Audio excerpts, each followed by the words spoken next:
नमस्कार, एक बार फिर आप सभी का द वार बुलेटिन में स्वागत है। मैं हूं ऋतु तोमर और चलिए खबरों की शुरुआत हमेशा की तरह सुर्खियों से। किसानों का बुराड़ी मैदान जाने से इनकार, कहा ये जेल है, हम बॉर्डर से ही दिल्ली घेरेंगे। नए धर्म परिवर्तन विरोधी कानून के तहत उत्तर प्रदेश में पहला मामला दर्ज। कर्नाटक में लव जिहाद कानून से पहले ही अपहरण संबंधी धाराओं में हो रही है कार्यवाही। और उत्तर प्रदेश में संदिग्ध परिस्थिति में झुलसे पत्रकार और उसके साथी की मौत, परिजनों ने हत्या की आशंका जताई। और अब खबरें विस्तार से। किसान संगठनों ने दिल्ली के बुराड़ी मैदान जाने की केंद्रीय गृह मंत्रालय की मांग ठुकरा दी है।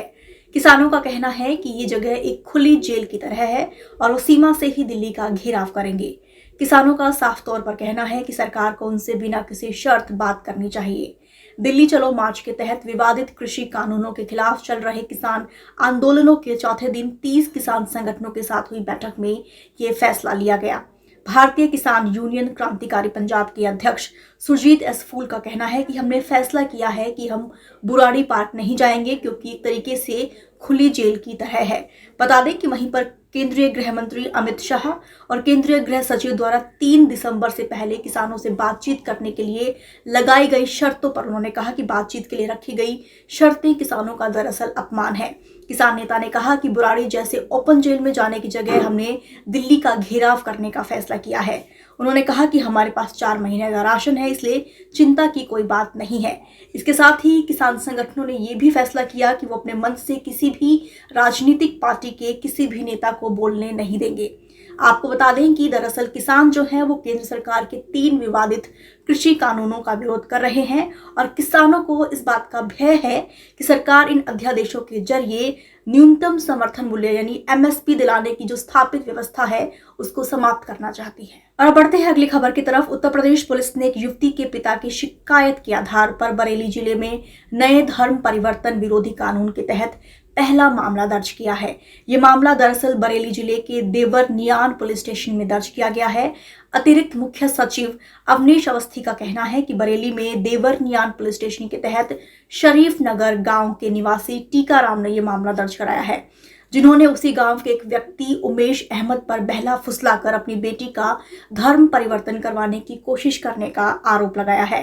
आईपीसी और नए धर्म विरोधी कानून के तहत उमेश अहमद के खिलाफ ये मामला दर्ज किया गया है।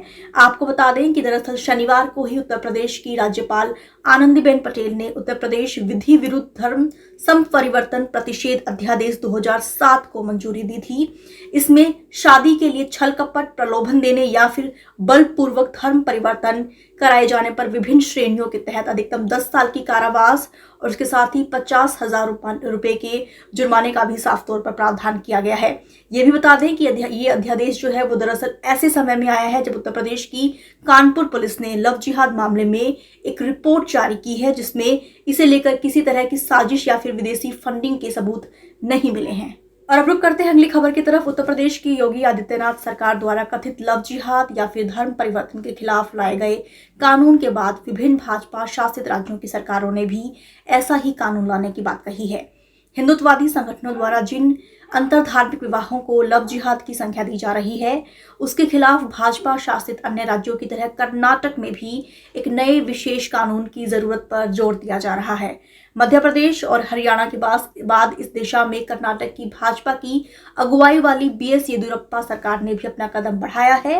हालांकि कर्नाटक में पहले से ही आईपीसी की धारा 366 का इस्तेमाल वयस्कों के बीच अंतरधार्मिक और अंतरजातीय रिश्तों को रोकने के लिए किया जाता रहा है। अदालतों और केसों के पुलिस रिकॉर्ड्स के आधार पर इंडियन एक्सप्रेस ने अपनी रिपोर्ट में यह बताया है कि कर्नाटक की राजधानी बेंगलुरु में पिछले 5 साल में आईपीसी की धारा 366 के तहत 41 केस लंबित पड़े हैं, यानी पेंडिंग हैं। इनमें वयस्कों को भगाने और शादी करने के मामले शामिल हैं। 35 मामले हिंदू युगलों से जुड़े यानी हिंदू कपल से जुड़े हुए हैं, जबकि 6 मामले अंतरधार्मिक हैं। दरअसल आईपीसी की धारा 366 जो है वो अपहरण, बंधक बनाने और एक महिला को शादी के लिए मजबूर करने जैसे अपराधों के लिए है। बता दें कि शनिवार को ही उत्तर प्रदेश की राज्यपाल आनंदीबेन पटेल ने उत्तर प्रदेश विधि विरुद्ध धर्म संपरिवर्तन प्रतिषेध अध्यादेश 2020 को मंजूरी दी थी। और अब बुलेटिन की आखिरी खबर। पूर्वी उत्तर प्रदेश के बलरामपुर जिले में एक पत्रकार के घर में संदिग्ध परिस्थितियों में आग लगने से उसकी और उसके एक साथी की मौत हो गई है। मृतकों की जो पहचान है वो दरअसल 35 साल के पत्रकार राकेश सिंह और उसके 32 साल के साथी पिंटू साहू के रूप में की गई है। पत्रकार के परिजनों ने हत्या की आशंका जताते हुए जांच की मांग की है। घटना की सूचना मिलते ही पुलिस और एम्बुलेंस की जो गाड़ियां थी वो मौके पर पहुंची और उन्होंने घायलों को अस्पताल पहुंचाया, जहां पत्रकार के साथी को डॉक्टरों ने मृत घोषित कर दिया, जबकि 90% तक झुलस चुके पत्रकार को भी लखनऊ रेफर किया गया, जहां पर सिविल अस्पताल में उनकी मौत हो गई है। वहीं पर बलरामपुर जिलाधिकारी और पुलिस अधीक्षक ने मामले की गंभीरता को देखते हुए खुद मौके पर जाकर जांच की। उन्होंने कहा कि ऐसी संभावना हो सकती है कि दोस्तों के बीच में बहस हो गई हो और घर में आग लगा दी गई हो, जबकि वहीं पर पत्रकार के पिता ने ये मांग की है कि इस घटना की जांच की जाए, क्योंकि उन्हें आशंका है कि ये एक हत्या हो सकती है। आज बुलेटिन में सिर्फ इतना ही। देश दुनिया की तमाम खबरों के लिए आप द वायर की हिंदी, अंग्रेजी, उर्दू और मराठी वेबसाइट से जुड़े रहें। तब तक के लिए शुक्रिया, नमस्कार। द वायर के और वीडियोस देखने के लिए सब्सक्राइब करें और बेल आइकन पर क्लिक करें। स्वतंत्र पत्रकारिता की आर्थिक मदद करने के लिए डिस्क्रिप्शन में दिए गए लिंक पर जाएं और अपनी राशि चुनें।